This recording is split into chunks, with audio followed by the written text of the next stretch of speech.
My name is Anna, and this is the story of how I came to be the person I am today. I guess it all started with the family I was born into. My dad, Michael, was a mechanic with big dreams for his car repair shops, and my mom, Sarah, well, she was mostly just along for the ride. From the day I was born, it was pretty clear that my dad wanted a boy. I remember hearing stories from my Aunt Emily about how Dad's face fell when he first held me.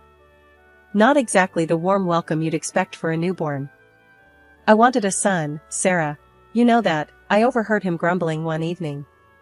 My mom, always trying to smooth things over, would just nod and try to change the subject. But she's healthy, Michael, isn't that what matters, she'd say. When I was 5, my little brother Lucas was born.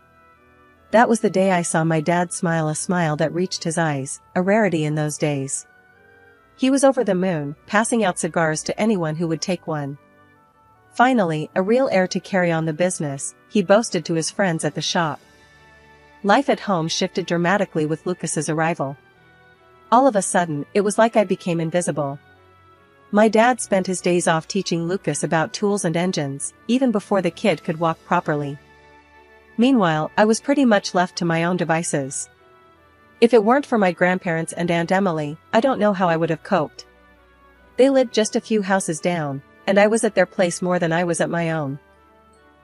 Aunt Emily was another lifesaver. She didn't have kids of her own and seemed to get that life at my house wasn't exactly peachy. We'd spend afternoons at the park, and she'd listen to me ramble about school or whatever book I was reading. You know, kiddo, you're smarter than you think, she'd tell me as we walked home from the park. Don't let anyone, not even your dad, make you feel like you're second best. I clung to those words, especially on days when the difference in how my parents treated Lucas and me was blindingly obvious. Like that one time when my dad came home with a brand new bike for Lucas. I remember standing there, hoping maybe there was one for me too. Why would you need a bike, Anna? It's not like you go out much, Dad said with a shrug when he saw me eyeing the bike. I ran out of the house, tears stinging my eyes, straight to my grandma's. She was in her garden, as usual, and without a word, she opened her arms wide, and I buried my face in her apron. Let them talk, Anna. You're going to outshine them all one day, you'll see, she whispered as she stroked my hair. One chilly morning in October, right after my 10th birthday, my grandparents decided to surprise me with something special, a cell phone. It wasn't anything fancy, just one of those basic models that could make calls and send texts, but to me, it might as well have been a diamond. We were in their cozy kitchen, the smell of freshly baked cinnamon rolls still lingering in the air. Grandma handed me a small, wrapped box with a mischievous twinkle in her eye. Go on then, Anna, open it up. It's high time you had one of these. As I tore off the wrapping paper and saw what it was, my eyes must have been as big as saucers. Really? For me? I squeaked, hardly believing it. Of course, for you. Grandpa chuckled, his voice booming warmly. Every young lady needs to stay connected these days. I spent the next few hours fiddling with the phone, setting it up with Grandma's help, and saving their numbers as my first contacts. But my excitement was short-lived. The next day, I made the mistake of taking my new phone home. I was in the living room, showing it off to Aunt Emily, who had dropped by, when Dad walked in from work. What's that you've got there? His tone was more curious than kind, his eyebrows knitting together as he peered at the phone in my hands. It's my new phone. Grandma and Grandpa gave it to me, I said, a bit too eagerly. Dad's face hardened in an instant, and he reached out, snatching the phone from my grasp. This is too much for a kid your age. Lucas needs this more than you do.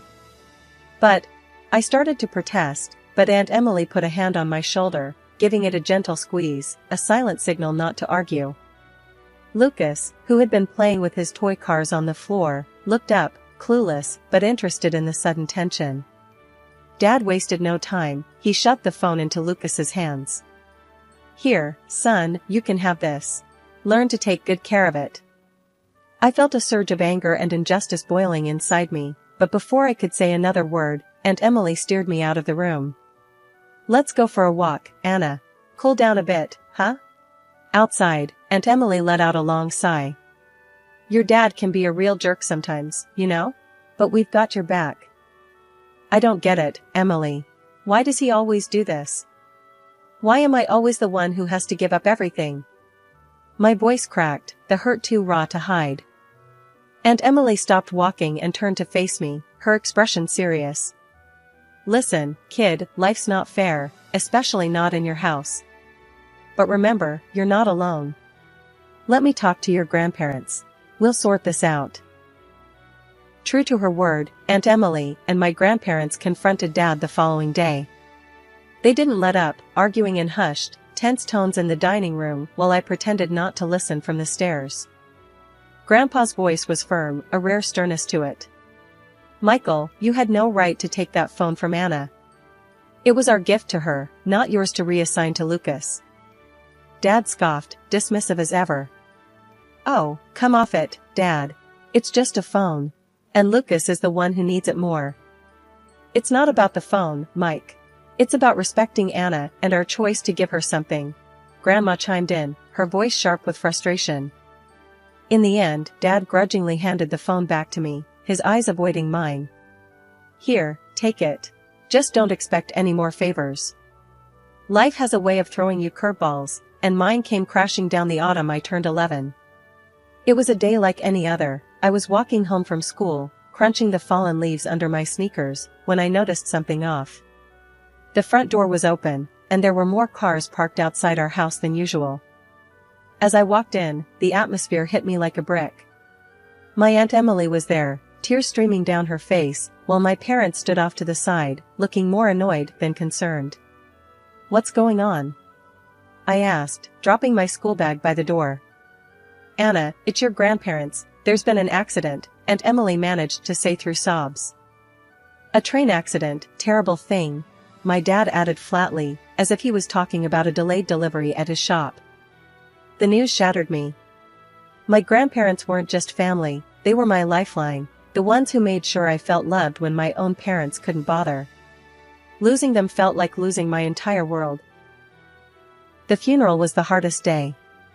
I remember standing there, the cold wind biting at my cheeks, listening to the murmurs of how tragic it was, how good they were, how unfair life could be. After the funeral, things moved quickly. My dad wasted no time. Emily, you need to clear out from their house. We're selling it. Need to cash in on the estate and settle things quickly, he said as we sat in the living room, still surrounded by condolence flowers.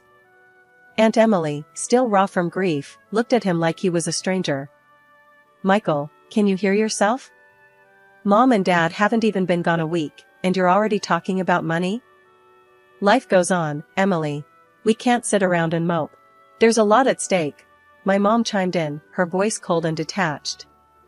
That night, Aunt Emily packed up her things and moved into a small apartment just a few blocks from our house. She asked me to help her, probably to give me a break from the oppressive atmosphere at home. As we packed up her belongings, our conversation drifted to what was to come. Why are they so cold? How can they not care? I asked, frustration and sadness mingling in my voice. Some people just show their true colors at times like this, kiddo. But remember, you've got me. No matter what, I'm here, she assured me, pulling me into a hug. The loss of my grandparents was more than just an emotional blow, it changed my entire life setup. Suddenly, I was more of a maid than a daughter at home, cleaning and cooking because my mom decided it was time I learned to pull my weight. Aunt Emily's apartment became my refuge. It wasn't much, just a couple of small rooms, but it was filled with love and understanding, a stark contrast to the increasing coldness at my parents' house. I was still reeling from everything that had happened after losing my grandparents when life decided to throw me yet another curveball. It was a typical Friday afternoon. I had just come home from school, expecting to find the usual empty house until my parents and brother got back. But today, even the emptiness felt different, everything was too quiet, too still. I walked up to the front door and found it locked. My heart started pounding as I realized something was off. I rang the doorbell a few times, waited, but no answer. It wasn't long before Mrs. Jenkins, the nosy neighbor from across the street, came out. "Looking for your family, Anna?" she called out from her porch, her voice carrying a mix of concern and curiosity. "Yeah, do you know where they went?" I asked, trying to keep my voice steady. "Oh, they packed up some bags and drove off early this morning.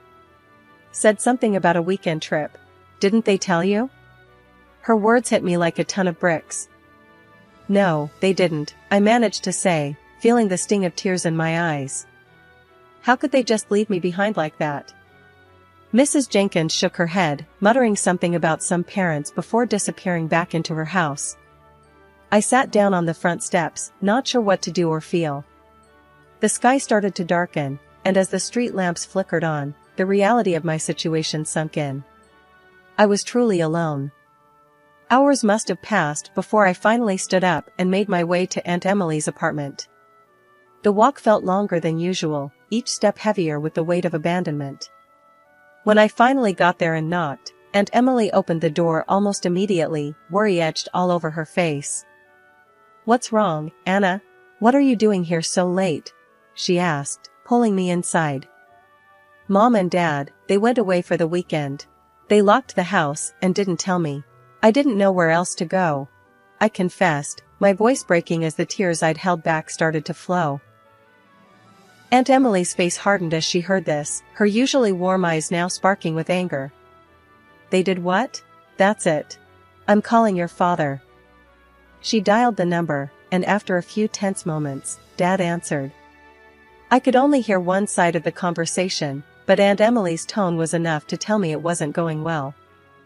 "Yes, Michael, your daughter, my niece, is here with me because you left her behind," she snapped into the phone. "No, this isn't just a little mistake. You can't just lock your child out and take off for the weekend." There was a pause as she listened to whatever excuse he was making up on the other end. "Well, if that's how you feel, then maybe Anna should just stay with me from now on." "Yeah, maybe that's for the best." She hung up before he could respond, her chest heaving with every angry breath. Then, turning to me, her expression softened. "You're staying here tonight, Anna. And as long as you need to. We'll figure this out together." Over the next few days, Aunt Emily made arrangements for me to stay with her permanently. My parents didn't object, perhaps out of indifference. Either way, it didn't matter to me anymore. Life with Aunt Emily was a breath of fresh air after everything that had happened. Even though her apartment was small and our budget tighter than ever, it felt like a mansion compared to the emotional prison of my parents' house. One Saturday morning, we sat at the tiny kitchen table, planning our budget with more precision than a military operation. Aunt Emily had always been resourceful, and now she passed on those skills to me. We clipped coupons, planned our meals around grocery sales, and even started a small herb garden on the windowsill to save money on spices. "So, we've got $20 left for the month. Think we can splurge on a little ice cream?" Aunt Emily asked, her eyes twinkling with mischief. I laughed, shaking my head. "Only if it's on sale. Remember, we're the queens of bargains now." That light-hearted moment underscored our new reality. We were in this together, come what may. School became another arena where I had to adjust. At first, I was the girl whose family drama was whispered about in the corridors. But I held my head high, focusing on my studies and finding solace in books and learning. Mrs. Carter, my English teacher, noticed my diligence. One day after class, she called me over. "Anna, I've seen you pushing yourself hard this year. Ever thought of joining the debate team?" I hesitated, unsure. "I don't know, Mrs. Carter. I'm not sure I'd be any good at arguing." She smiled, her gaze kind but firm. "It's not just about arguing, Anna. It's about learning to stand up and speak out. Think about it." I did think about it, and with a nudge from Aunt Emily, I joined. Debate turned out to be more than just a club, it was a place where I could hone my voice, a skill I'd need more than I realized. Aunt Emily was my biggest cheerleader. "You're going to knock them dead at the competition," she'd say every time I left for a debate meet, her pride evident even though she tried to play it cool. Life wasn't just about surviving anymore, it was about thriving, about building something new from the ashes of my old life. Aunt Emily and I became a team, both of us working part-time jobs to keep afloat. She found work at a local library while I took a weekend job at a coffee shop. One evening, as we counted our month's earnings and updated our budget ledger, Aunt Emily put down her pen and looked at me seriously. "Anna, I think it's time you think about college. You've got the brains for it. We can make it work, somehow." From that day on, our plans included college. We researched scholarships late into the night, crafted essays, and filled out applications with painstaking care. Each acceptance letter was a victory, every scholarship a triumph, not just for me, but for us both. College was a whirlwind. I hit the books hard, fueled by every memory of being underestimated back home. Living on campus was different from anything I'd experienced, but I adapted quickly, driven by a mix of excitement and the pressure to prove myself. My roommate, Jess, became one of my closest friends. She was studying business, and we'd often sit up late into the night, swapping study tips and planning our futures. "You ever think about what you'll do after this, Anna?" Jess asked one evening, her book sprawled across our tiny dorm room floor. "I'm going all the way," I replied without hesitation. "Law school. I want to make a difference, you know? Really change things." I thrived on it, pushing myself to be better every day. The long hours and endless reading were exhausting, but every time I wanted to quit, I'd think of Aunt Emily and her belief in me, and that would be enough to keep me going. During my final year, one of my professors, Professor Carter, called me into his office. He was a stern man, known for his tough grading, but he respected hard work. "Anna, your thesis on family law was exceptional.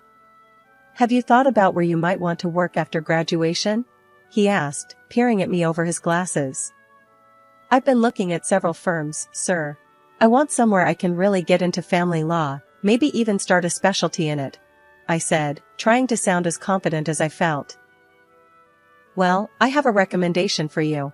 A firm downtown is looking for bright, new talent. I can put in a good word," he offered, his tone suggesting it wasn't an offer he made lightly. "Thank you, Professor Carter. I'd appreciate that very much," I replied, a mix of gratitude and excitement swirling in my chest. I landed the job at the firm right after graduation. It was a prestigious place, the kind where you either sank or swam. I chose to swim.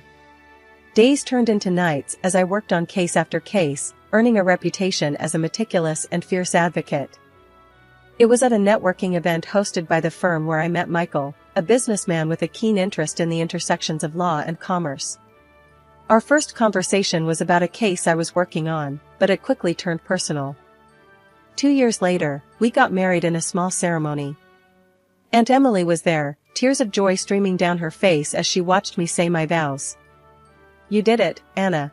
You really did," she whispered as she hugged me tight. With Michael's support, I took the biggest leap of my career. I opened my own law firm. It was terrifying and exhilarating all at once, but I was ready for the challenge. We moved to another state where the market was ripe for a new firm, especially one led by a woman with a fresh perspective. Our firm quickly made a name for itself, and as my professional life flourished, so did my personal life. Michael and I welcomed a son, a joyous addition to our family. Life was full, busy, and deeply satisfying.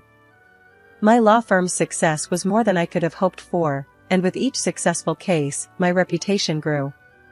This caught the attention of local media, and soon, I was invited to speak on TV about domestic violence. The interview went well, sparking discussions across various social platforms. I received an invitation from the governor's office. I was to be recognized for my contributions to child welfare and family law. As I gave my acceptance speech, thanking those who supported me, I saw Aunt Emily wiping away tears. It was a moment of validation for all the hardships we'd endured together. One day, after a particularly long day at the office, I was walking through the parking lot towards my car when I noticed 2 elderly people looking around uncertainly. As I approached, wondering if they needed help, the recognition hit me hard. They were my parents, who had walked out of my life 20 years ago. "Can I help you?" I asked, my voice cool, masking the surprise and rising unease. "Oh, Anna, it's you. We saw you on TV, we knew it was you immediately. We've missed you so much and are so proud of all you've accomplished," my mom said, her voice trembling with emotion. "We wanted to reconnect, to be a family again," my dad added, his eyes searching mine for any sign of warmth. I took a moment to gather my thoughts before responding. "My family consists of my aunt, my husband, and my son. You chose to leave that family a long time ago. But instead of understanding, they became more insistent. Anna, you're our daughter. We need your help now. Your brother left us, and our business is failing. We have debts, no savings, and we're about to lose our house," my dad explained, his voice desperate. They even hinted at taking legal action if I refused to help, arguing that as their daughter, it was my duty. I couldn't help but laugh, though it was more from disbelief than amusement. "Really? You think you can intimidate a lawyer into helping you? You might want to think twice about that," I said sharply. Seeing that their threats were getting them nowhere, they shifted tactics, playing on my emotions. "Think about it, Anna. We're your parents. How can you turn us away?" "I remember very clearly," I replied, my voice steady and firm. "How you threw out Aunt Emily and left me behind like I was nothing." Realizing they were getting nowhere, they finally backed down. I handed them some money for their trip back, more out of pity than any sense of duty. "This is all I can do for you. Please, don't contact me again." When I got home, I hugged Michael and our son a little tighter. Aunt Emily greeted me with her usual warm smile, and in that moment, I knew I had everything I needed. After meeting my parents, one question lingered in my mind: what had become of Lucas? I utilized my contacts in the police and political circles to track him down. It took weeks of inquiries and waiting, but finally, I got a lead. Lucas had turned his back on our father's dreams of him becoming a mechanic and instead, had embraced his passion for art, living in a distant artist's commune. I hesitated for a moment before calling him. "Hello?" His voice was cautious, tinged with a curiosity that echoed my own. "Lucas, it's Anna. Your sister," I said, my voice steadier than I felt. There was a pause, heavy with years of unsaid words. "Anna, wow, this is unexpected. I know it's been a long time. I found out where you were. I hope it's okay that I called."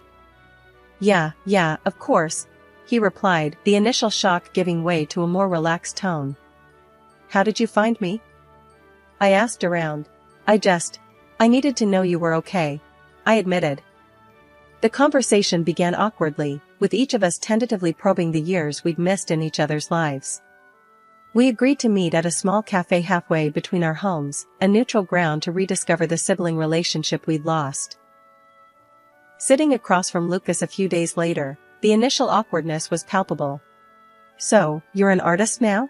I ventured, eager to bridge the gap. Lucas smiled, a genuine, proud smile. "Yeah, I am. It's been a tough ride, but I wouldn't change it for anything." He pulled out his phone and scrolled through photos of vibrant paintings, each a burst of color and emotion. "I'm hoping to make a real go of it." His work was impressive, and I felt a surge of pride. "They're beautiful, Lucas. You've really found your calling." He shrugged modestly. "I'm trying. Dad, he never understood. He wanted me in the shop, but that life was never for me." We talked for hours, gradually easing into a comfortable camaraderie, reconnecting not just as siblings, but as adults who had navigated their own trials. "I could introduce you to some people in the art world," I offered, eager to help him pave his way to success. Lucas shook his head, a determined glint in his eye. "Thanks, Anna, but I need to do this on my own. I want to prove to myself, and maybe a bit to Dad, that I can make it without any handouts." His words echoed my own journey, and I couldn't help but respect his decision. "I understand. Just know I'm here, okay? Whatever you need." As we parted ways, Lucas handed me one of his smaller paintings, a beautiful landscape bathed in sunset hues. "For you, to remember today." Driving home, I placed the painting on the passenger seat, a smile playing on my lips. Lucas and I were more alike than I'd realized. We were both determined to forge our own destinies, independent yet connected by our shared resilience.